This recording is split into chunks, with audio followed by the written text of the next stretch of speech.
Friends, मैं वंदना food and mood में आपका स्वागत करती हूँ।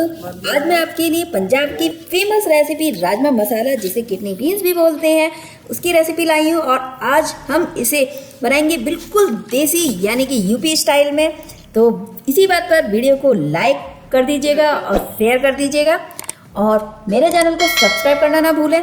तो वीडियो को लास्ट तक जरूर वॉच कीजिएगा। आइए वीडियो देखते हैं। राजमा बनाने के लिए हमने यहाँ एक कटोरी राजमा ले लिया है और इसको हमने रात भर भिगोने रख दिया था। हमने इसको बॉईल भी कर लिया है। इसमें 5 सीटी लगाई है और थोड़ा सा चुटकी भर हमने यहाँ खाना सोडा भी डाला था, जिससे काफ़ी सॉफ्ट हो गए हैं राजमा हमारे। तो आइए नेक्स्ट तैयारी करते हैं। हमने यहाँ 2 प्याज और 2 टमाटर लिए थे। प्याज का हमने पेस्ट बना लिया है, टमाटर की हमने प्यूरी बना ली है। जो हमारी ग्रेवी है इससे काफ़ी अच्छी बनेगी। हमने यहाँ 3 बॉयल आलू ले लिए हैं। तो बॉयल आलू से क्या है, जो ग्रेवी है काफ़ी थिक हो जाएगी, राजमा हमारे थिक बनेंगे। तो आइए नेक्स्ट तैयारी करते हैं। हमने यहाँ एक लोहे की कढ़ाई ले ली है, जिसमें हमने मस्टर्ड ऑयल डाला है। ऑयल को हम गर्म होने देंगे। आप जो ऑयल यूज़ करते हैं वो कीजिए। ठीक है फ्रेंड्स, ऑयल गर्म हो चुका है। तो मैं यहाँ स्टेज पर जीरा डाल रही हूँ। मैंने 1 चम्मच जीरा डाल दिया है। आधा चम्मच राई पत्ते हैं वो डाल रही हूँ मैं। 2 लाल मिर्च का तड़का।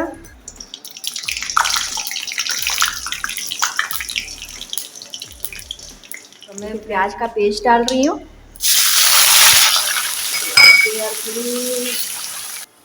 पिंच मैंने यहाँ हींग ले ली है।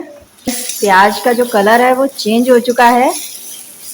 देखिए, टमाटर की जो पेस्ट बनाया था ना मैंने, वो मैं डाल रही हूँ।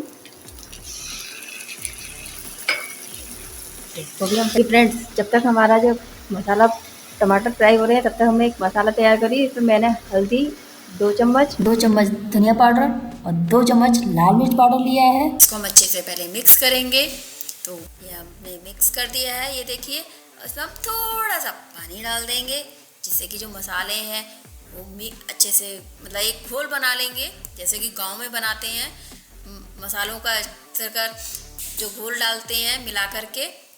तो मसालों को हम भुनने देंगे। काफ़ी अच्छा टेस्ट आ जाता है इससे। मसाले हमारे फ्राई हो चुके हैं। ये देखिए, अच्छा सा कलर आ गया है मसालों का, ग्रेवी का। ये देखिए, अब हम स्टेज पर डेसिकेटेड कोकोनट डालेंगे, जिससे कि जो हमारा राजमा है उसका स्वाद बढ़ जाएगा और ग्रेवी भी काफ़ी अच्छी बनेगी, काफ़ी टेस्टी। आलू लिए थे जो बॉयल, उनको हमने आज मैश कर लिया है, तो वो डाल दिए हमने। अब हम राजमा डाल देंगे। राजमा का हमने जो बॉयल किया वो पानी था वो नहीं निकाला था हमने, क्योंकि राजमा को हमने अच्छे से वॉश करके फिर बॉयल किया था। तो राजमे के पानी को नहीं फेंकना है। और हमने इसमें अब 2 गिलास पानी डाल दिया है। तो इसको हम पकने देंगे। हमने यहाँ नमक लिया है, 2 चम्मच नमक लिया है। आप अपने टेस्ट के अकॉर्डिंग कम या ज़्यादा कर सकते हैं। मिर्च हमने मसाले के साथ ही डाल दी थी।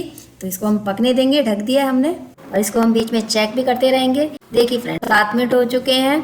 तो आइए चेक करते हैं। तो इसको हम फिर से ढक करके रख देंगे 3 मिनट के लिए।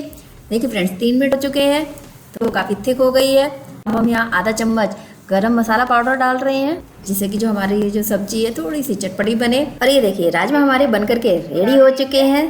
तो अब हम सर्व करेंगे। एक बर्तन में निकाल लेते हैं। ये देखिए, काफ़ी अच्छे लग रहे हैं दिखने में। ये हमने सर्व के लिए रेडी कर लिया। हमने धनिया से गार्निश कर दिया है और इसमें 1 चम्मच बटर डाल रहे हैं। काफ़ी टेस्टी लगते हैं। इसको आप चावल के साथ, चपाती के साथ या पराठे के साथ ले सकते हैं। काफ़ी अच्छे लगते हैं। टेस्टी एंड हेल्दी रेसिपी है। अगर आपको ये रेसिपी पसंद आए तो लाइक शेयर जरूर कीजिएगा। मेरे चैनल को सब्सक्राइब जरूर कर लें, साथ में बेल आइकन प्रेस कर लें, जिससे मेरी नई रेसिपी का नोटिफिकेशन आपको तुरंत मिल सके। आप मुझे फेसबुक पेज पर भी फॉलो कर सकते हैं। लिंक आपको डिस्क्रिप्शन बॉक्स में मिल जाएगा। आगे ऐसी ही सिंपल और डिलीशियस रेसिपी के साथ फिर मिलेंगे। तब तक के लिए see you, take care, bye bye, thanks for watching.